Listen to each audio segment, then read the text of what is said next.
అనగనగా ఒక అందమైన పల్లెటూరు. ఆ ఊరిలో సురేష్ అనే ఒక రైతు ఉండేవాడు. సురేష్ చాలా అమాయకుడు, కానీ కష్టపడే స్వభావం కలవాడు.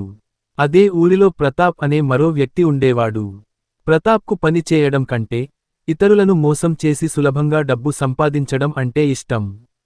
ఒకరోజు సురేష్ తన పొలంలో బావి తవ్వించాలనుకున్నాడు. ప్రతాప్ దగ్గర ఒక పాత బావి ఉంది, కాని అందులో నీళ్లు తక్కువగా ఉన్నాయని ప్రతాప్ దానిని సురేష్కు అమ్మేశాడు.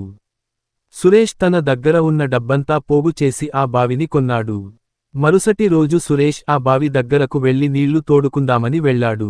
వెంటనే ప్రతాప్ అక్కడికి వచ్చి, ఆగు సురేష్, నువ్వు నా దగ్గర బావిని మాత్రమే కొన్నావు, అందులో ఉన్న నీటిని కాదు.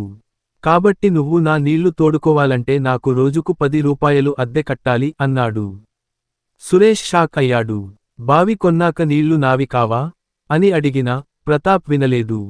సురేష్ బాధపడుతూ ఊరి పెద్ద మనుషుల దగ్గరికి వెళ్లాడు.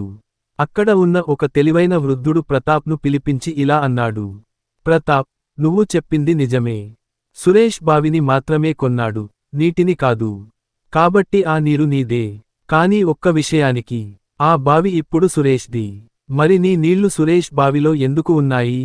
వెంటనే నీ నీటిని ఖాళీ చేసి తీసుకువెళ్ళిపో, లేదంటే నీ నీటిని సురేష్ బావిలో ఉంచినందుకు ప్రతిరోజూ సురేష్కు నువ్వు అద్దె కట్టాలి. ప్రతాప్ తన అతి తెలివికి తలదించుకున్నాడు. తన తప్పు తెలుసుకుని సురేష్కు క్షమాపణ చెప్పాడు. అప్పటి నుండి వారిద్దరూ కలిసిమెలిసి ఉండసాగారు. నీతి: ఇతరులను మోసం చేయాలని చూస్తే, ఆ మోసం తిప్పి మనకే తగులుతుంది. దయచేసి లైక్ చేయండి, షేర్ చేయండి మరియు సబ్స్క్రైబ్ చేయండి.